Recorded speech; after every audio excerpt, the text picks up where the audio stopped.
Hello students, आज हम phenol के बचे हुए भाग का अध्ययन करेंगे।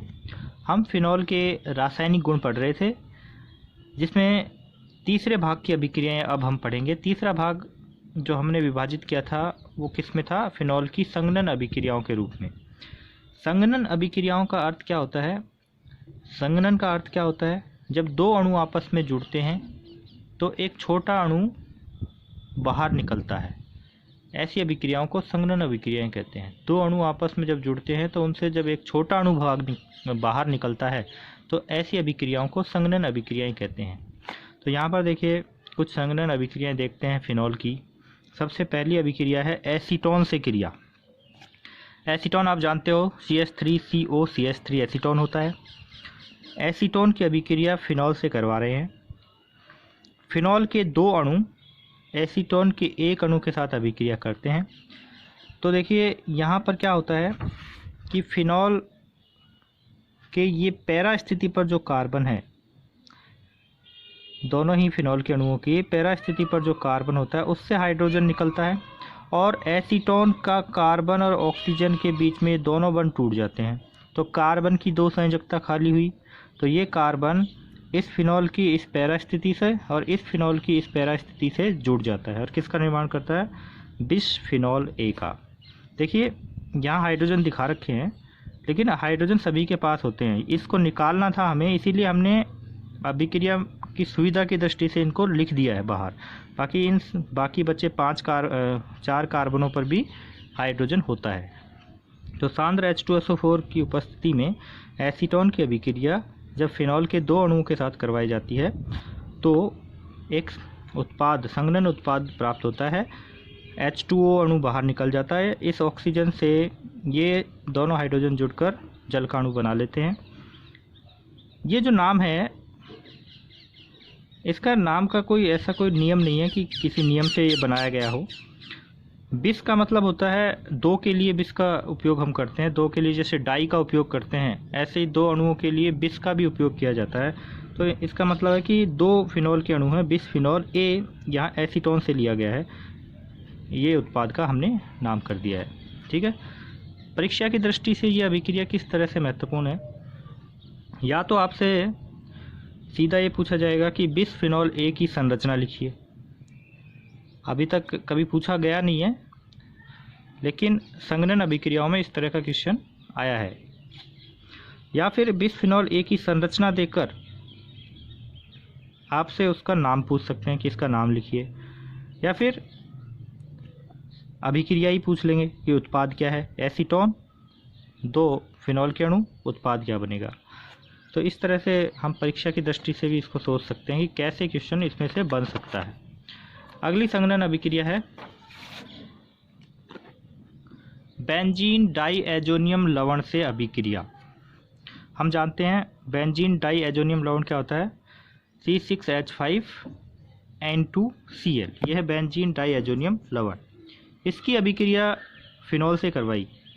तो देखिए इन सभी संघनन अभिक्रियाओं में फिनॉल का ये जो पैरा स्थिति वाला कार्बन है, इससे हाइड्रोजन निकल रहा है। ये ध्यान रखना कि जो भी चारों अभिक्रियाएं हम संघनन अभिक्रियाएं पढ़ेंगे फिनॉल की, तो एक बात अपने दिमाग में अच्छे से बिठा लो कि उसमें फिनॉल पीछे से अभिक्रिया करेगा। क्रियात्मक समूह ये होता है, लेकिन अभिक्रिया ये पीछे से करता है। किन में? संघनन अभिक्रियाओं में।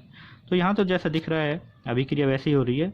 बेंजीन डाईएजोनियम क्लोराइड का Cl और इसके पैरा स्थिति वाले कार्बन का हाइड्रोजन निकलता है और ये आपस में इस तरह से जुड़ जाते हैं।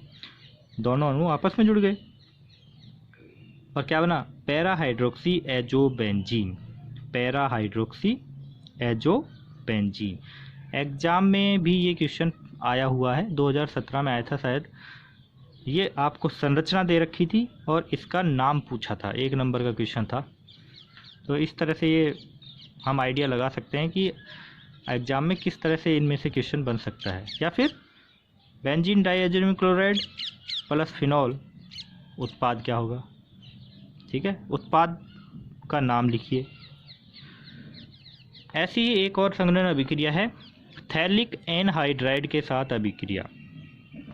देखिए ये है थैलिक एनहाइड्राइड और यहाँ पर एक छोटी सी मिस्टेक है, मैंने नोट्स लिखवाए थे तो उसमें आपको बता दिया था कि ये कर लेना। यहाँ पे इस कार्बन से एक ऑक्सीजन नहीं लिखा हुआ था, नोट्स में मैंने ये करेक्शन करवा दिया था। नहीं किया है तो अब कर लो। और मुझे पूरी उम्मीद है कि जब आप वीडियो देखते हो तो नोट्स को सामने खोलकर ही रखते हो। तो ये है थैलिक एनहाइड्राइड, जिसमें 2 कार्बन हैं। साइड में जो संरचना है बेंजीन वाले के साइड में जो संरचना है एनहाइड्राइड की, एनहाइड्राइड में 2 कार्बन होते हैं और दोनों ही कार्बन ऑक्सीजन से द्विबंध बनाते हैं और एक ऑक्सीजन से ये दोनों कार्बन आपस में जुड़े रहते हैं। देखिए, थैलिक एनहाइड्राइड की संरचना अगर भूल भी जाओ तो थैलिक अम्ल की संरचना याद रखना। मान लिया आपको थैलिक एसिड की तो पता है, लेकिन थैलिक एनहाइड्राइड की भूल गए। जो सामान्य सी गलती होती है, देखो ये तो याद रह ही जाती है, इसको देखते समझ में आ जाता है ये थैलिक अम्ल। अगर आपको थैलिक एनहाइड्राइड की संरचना याद नहीं आ रही है, थैलिक अम्ल की तो आ रही है, तो आप क्या करोगे, थैलिक अम्ल के दोनों COH की आपस में क्रिया करवाकर यहाँ से एक जल का अणु बाहर निकाल दो। यहाँ से OH निकाला, यहाँ से H निकाला, तो क्या होगा, देखो किस तरह से ये जुड़े हुए थे। थोड़ा और इसको खोल कर लिखते हैं, COH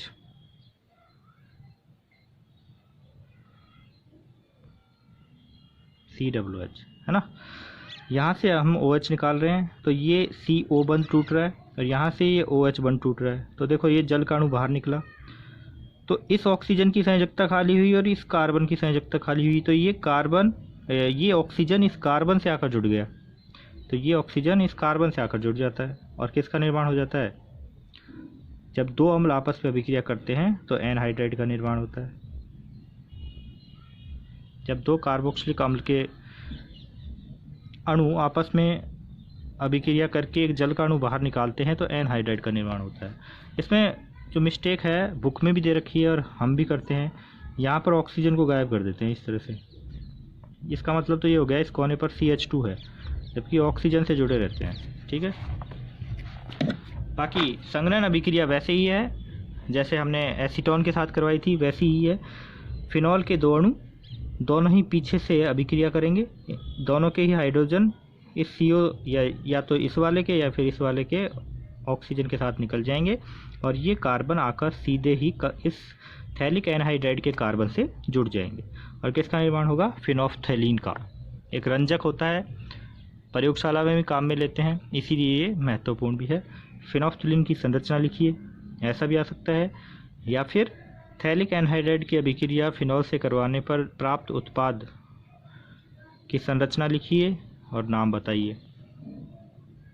चौथी अभिक्रिया है फॉर्मेल्डिहाइड के साथ अभिक्रिया। ये एक नाम अभिक्रिया है, लैडरर मानासे अभिक्रिया भी इसे बोलते हैं। हालांकि हम इस अभिक्रिया को विस्तार से पढ़ते हैं बहुलक वाले पार्ट में, बहुलक के नोट्स आपने लिखे हैं उसमें ये आई है। फिनॉल तनु अम्ल या तनु क्षार की उपस्थिति में फॉर्मेल्डिहाइड के साथ संघनन अभिक्रिया द्वारा पैरा हाइड्रोक्सी बेंजिल अल्कोहल बनाता है, जो संघनित होकर उच्च अणुभार वाला बहुलक बनाते हैं जिसे बेकेलाइट कहते हैं। या तो पैरा या ऑर्थो दोनों ही तरह के उत्पाद बनते हैं। पैरा हाइड्रोक्सी बेंजिल अल्कोहल या ऑर्थो हाइड्रोक्सी बेंजिल अल्कोहल दोनों ही तरह के बनाते हैं। यहाँ पर एक ही लिखा है लेकिन ये दोनों तरह के बनाते हैं और ये फिर आपस में क्रिया करके संघनित हो जाते हैं और किसका निर्माण करते हैं, बेकेलाइट बहुलक का निर्माण करते हैं। तो इसको तो हम विस्तार से बहुलक वाले पार्ट में पढ़ते हैं और वहीं से एक क्वेश्चन भी पूछा जाता है, फिर भी यहाँ देख लेते हैं क्योंकि ये फिनॉल की अभिक्रिया है, संघनन अभिक्रिया है। तो देखो ये है फिनॉल, यहाँ से अभिक्रिया करेगा संघनन अभिक्रिया। एक बात हमने अपने दिमाग में बिठा ली है कि ये फिनॉल पैरा स्थिति वाले कार्बन से ही अभिक्रिया करेगा संघनन अभिक्रियाओं में।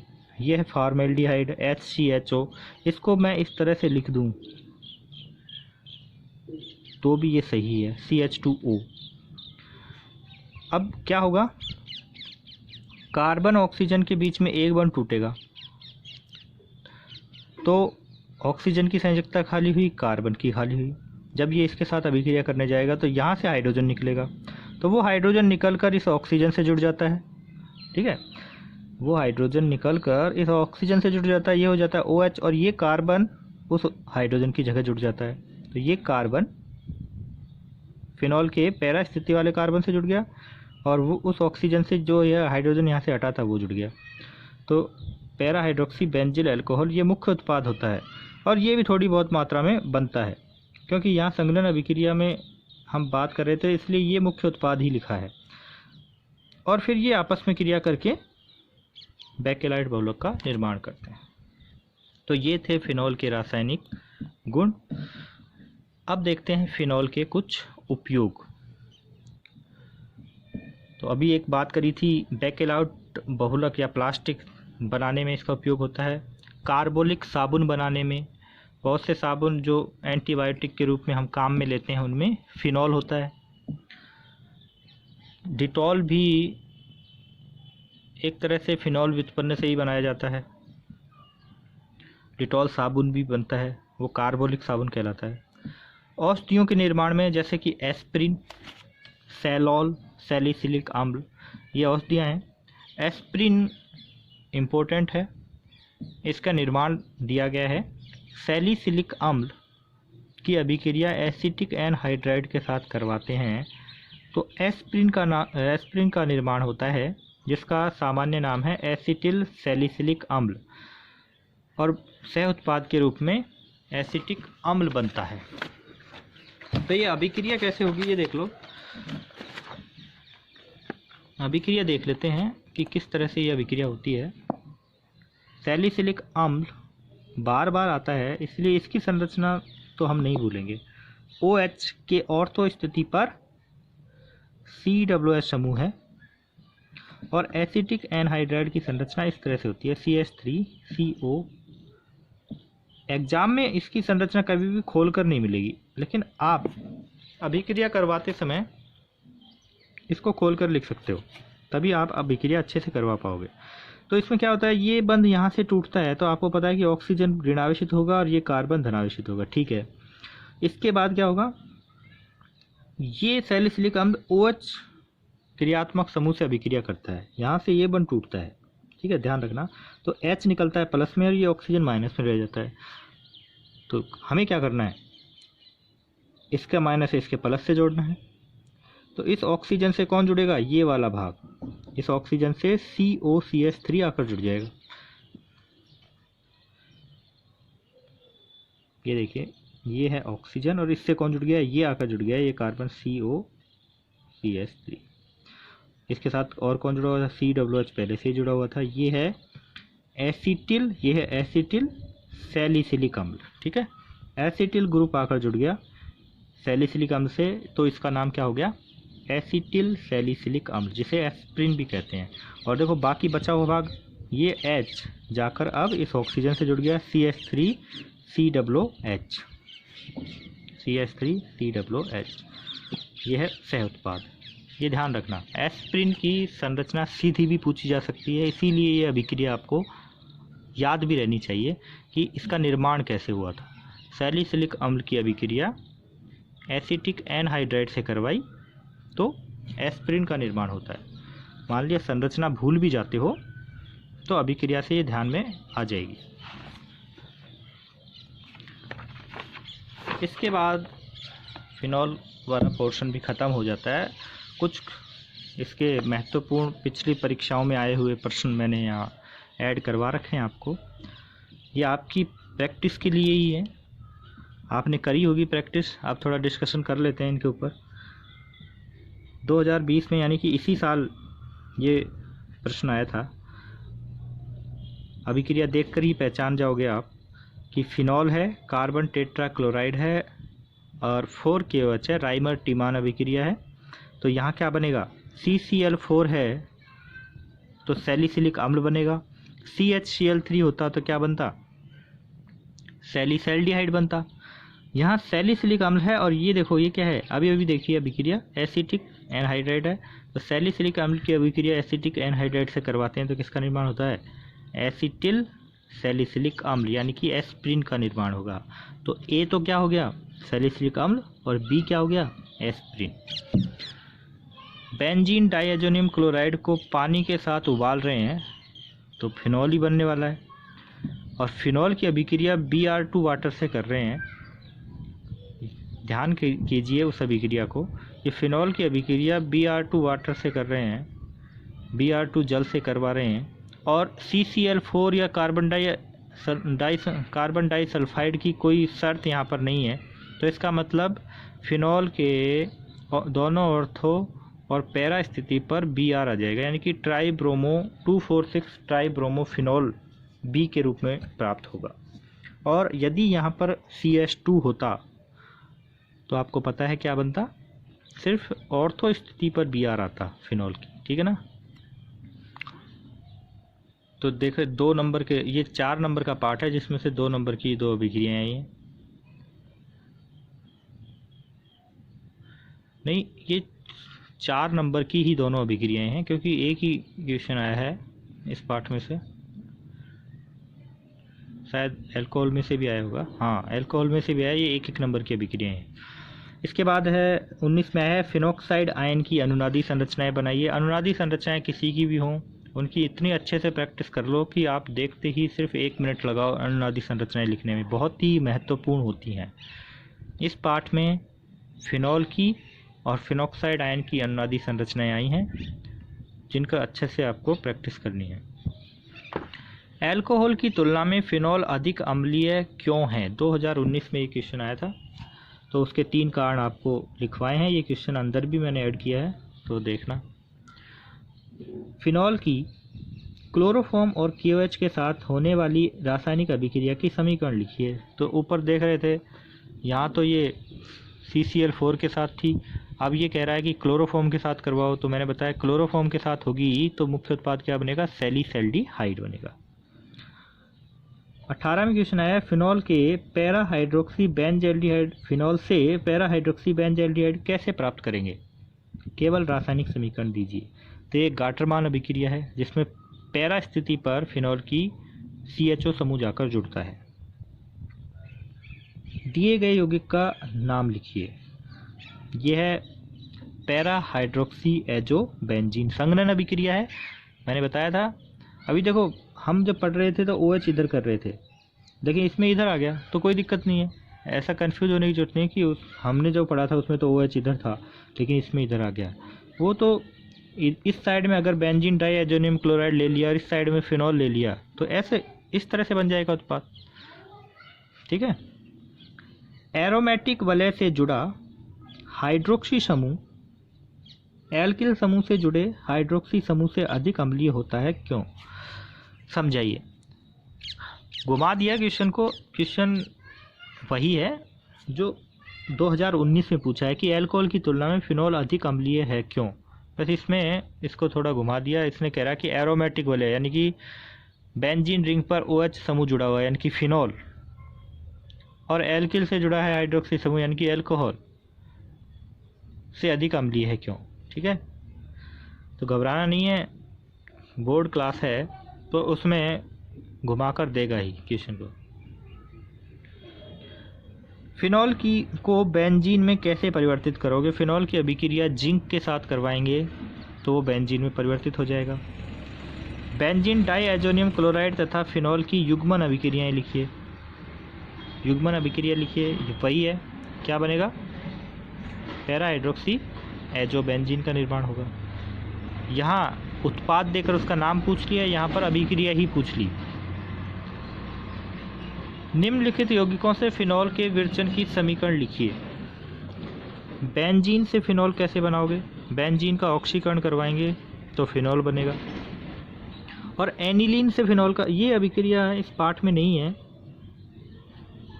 2013 में इस तरह का क्वेश्चन आया था, उस समय थी। ये है एनिलीन। पहले हम क्या करते हैं, इसकी अभिक्रिया NaNO2 प्लस HCl के मिश्रण से करवाते हैं। तो देखिए किसका निर्माण होता है?